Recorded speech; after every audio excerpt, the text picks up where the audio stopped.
Hello! So, welcome po sa channel ko. Kung pangit yung audio, pasensya na po. Ako'y nasa cruise ship ngayon.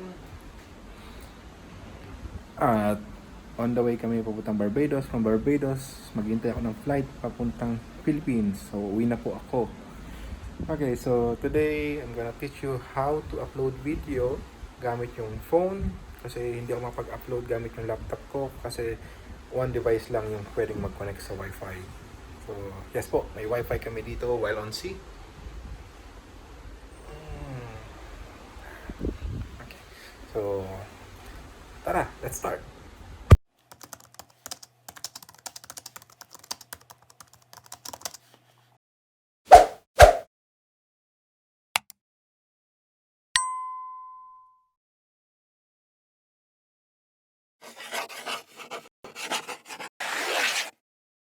Alright, before I start, so kung bago pa lang po kayo sa channel ko, so pakisubscribe naman po. Tapos pakilike yung video, then pakishare na din po. Okay, so punta kayo sa inyong phone, punta tayo sa YouTube. So paano tayo mag-upload yung phone gamit yung video, like what I said. So hindi ko magamit yung laptop kasi usually doon ako nag-upload. So this time, I'll be using my phone para mag-upload ng video habang nandito ako sa cruise ship. So I'm currently nasa Symphony of the Sea. So it's the largest cruise ship in the world. So gagawa ako ng vlog ko about the experience ko dito sa ship while I'm on my journey to go home sa Philippines. So okay, let's start. So first, punta sa YouTube. Okay, click nyo yung icon ninyo on the top right. Then, go to your channel. Okay. May makikita kayo ditong icon ng video, tabi ng magnifying glass. Click nyo yun. So, from here, pwede nyo nang i-upload yung mga videos. Oops.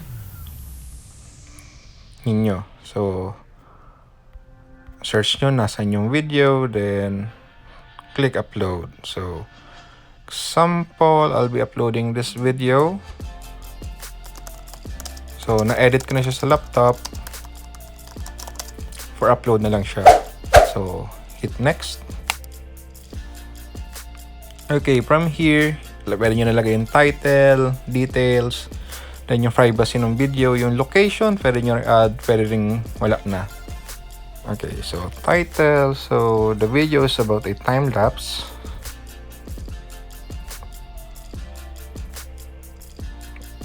So time lapse on sea. So I'll just put a description later. I-edit ko na lang so para mabilis yung ating video. Okay, then upload.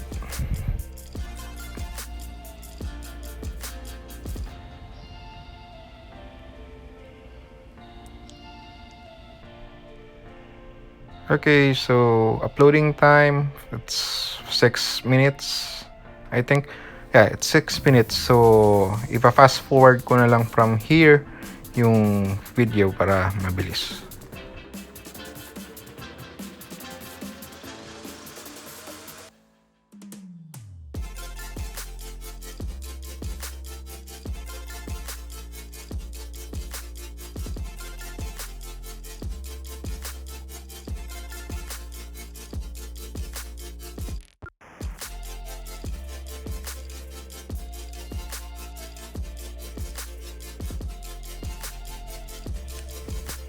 Okay, so yun po.